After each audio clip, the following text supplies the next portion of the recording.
नैहर से आवेला चुनरिया चुनरिया लागल झाल रहे।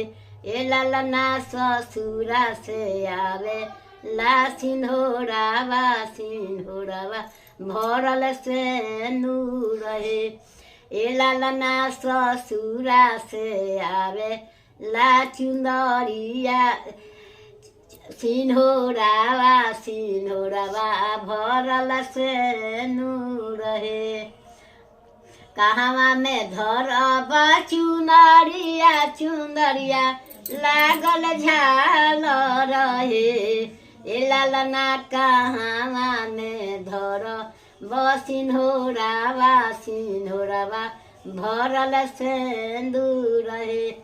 ए ललना कहवा में धरब सिंहोरावा सिंहोरावा भरल सिंदूर रहे। पेटी बाकस धरब चुंदरिया चुंदरिया लागल झाल रहे।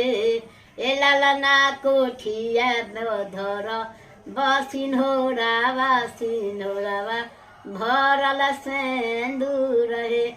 ए ललना खावे पधरब सिंहोरावा सिंहोरावा भरल सिंदूर रहे।